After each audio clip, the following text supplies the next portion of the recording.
How do I prepare for change? Right. And it also ties in very neatly to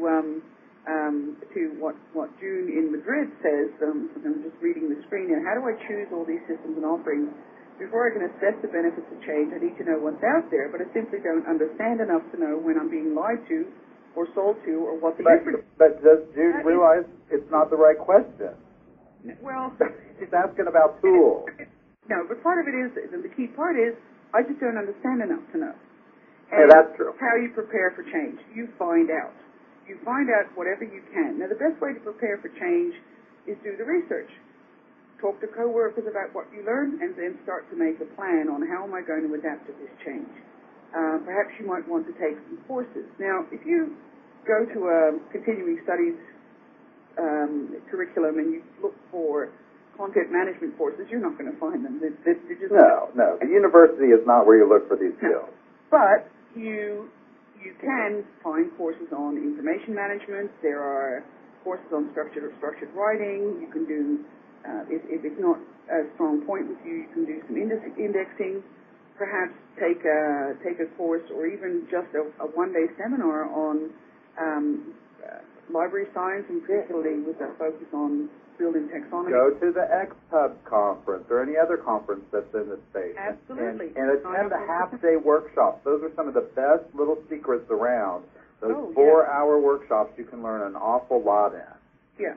And, I'd certainly also like to put in a plug for the professional organization that's out there, cmprofessionals.org. Well, thank you. As the executive director of that organization, I would like to tell you that I really appreciate that. But just from our listeners' point of view, Emma's right. If you were to hang out with CM Pros at www.cmpros.org and become a member, you could probably learn a lot that way as well. We've got it's almost instant immersion. You get everybody's talking about topics, but everybody also is completely comfortable with somebody saying, okay, I hear you talking about this, but what is it exactly you're talking about? I don't understand. It's a great resource. Environment to kind of show your ignorance and get it solved pretty quickly.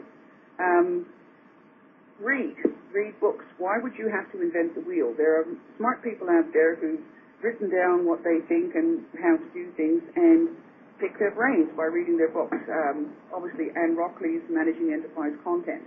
I will have to close that I was the technical editor on that book, but I would like the audience to know that if you haven't read this book and you're a technical communicator and you have questions, that's part of the reason that you have the questions. Anne Rockley lays out pretty much a methodology called the Unified Content Strategy, which explains how to think differently about the information in your organization and maps out a plan for changing it. Right. Bob Boyko, another excellent content management person. Yep. Yep, the Content Management Bible. If you are heavily into web content development, very insightful is the book that Michael Scoble wrote. Naked Conversation. Exactly. He was the very, very first corporate blogger when he was with Microsoft, and obviously blogging in a ridiculously short amount of time has become so ubiquitous. There are so many great books out there. David Platt's Why Software Sucks and What You Can Do About It is a mind-changing book. Yep, and then of course we already mentioned Document Engineering by Bob Glushko and Tim McGraw, which also kind of will change your concept of what is a document and may challenge you to ask yourself if you're a document engineer. Right. So how do you prepare for change? You prepare for change by becoming sufficiently knowledgeable that no one can pull the wool over your eyes, so that you can start asking the right questions. Because, of course, content management system vendors are presenting the solution and they're presenting their systems and they're completely honorable about it. They believe, because that's who they are, that their system is the best one out there. But there is no such thing as the best system. That's like saying there is the best car. Well, it depends. If you like hard and fast, you might go for a Ferrari. But if you have 5 kids and 2 large dogs, you're probably going to go for a minivan. So it depends on what you need. Now, in order to get a vendor to help you choose the system or help you find the system that's going to best suit your needs, you're going to need to know what you need. So that's all about knowing enough to ask the right questions. And it's important to know here that it's not about knowing what software companies offer.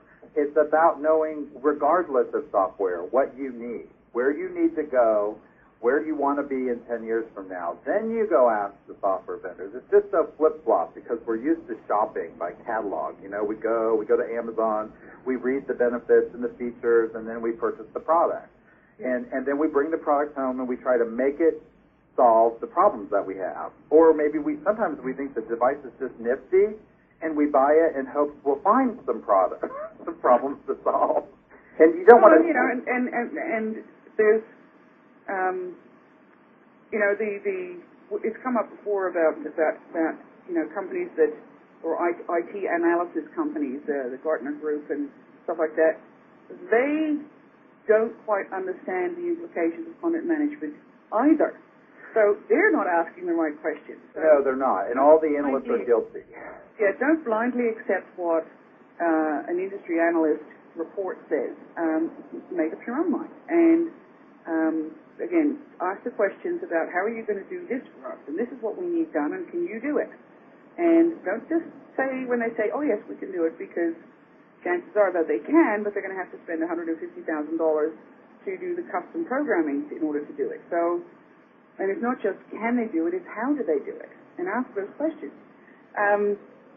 For yourself, if you are a tech writer or you're a web content manager, even if your own company doesn't decide to go the route of content management, upgrade your skills anyway, because either they are going to have to sooner or later through competitive pressure alone, or you can say, okay, now I've learned so much and I have, you know, I've become bored with what I'm doing now. I'm so excited about this content management stuff. I'm going to boost my career, and I'm going to take all this knowledge that I've acquired and leverage it into a much more interesting job elsewhere, what Barry in Indiana did. Yeah, So, exactly. yeah. Donna in Phoenix wrote in a related question just a second ago. She says that she's hip to the whole change thing. She gets it. She knows she has to do it.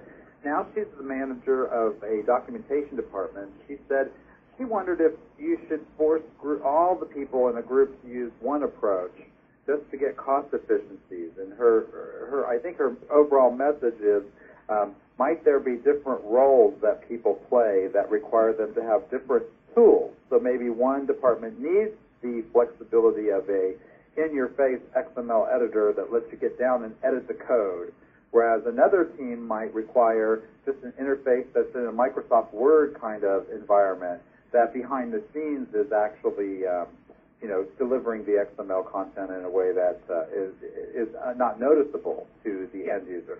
What is your feeling on that? It really depends on your situation and on the manager's judgment. You know, how far can I push my folks? Do we even need to push them this far? You know, can we not? I mean, I have a very, very basic, but for my company website, I have a very simple content management system. All it does is, you know, I get a little dialogue screen and I type in my article of the week and press the submit button. And yes, it does it all in XML, but I don't know, and frankly, I don't care. So it then sends it to my newsletter and, and it's linked to other people's blogs, which is great.